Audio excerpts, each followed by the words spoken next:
having a early Sunday dinner. Some would call it lunch, but we just have some collard greens with turkey neck pieces in it, some rice with cream sauce, and some chicken with that cream sauce that I showed. So this is a combined effort of my husband and I, and that's how we do sometimes. We tag team to get the job done.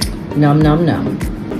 So this is just what the remainder of the sauce looks like, and I'm gonna go ahead and put it in this container here, and it can be stored or maybe eventually even frozen to use later on some more dishes. But this turned out very delicious. It was nice and creamy, it was light, it was herby, so you know, the flavor of the herbs really came out, and it just made an amazing sauce for the chicken and rice, as you saw in the previous clip.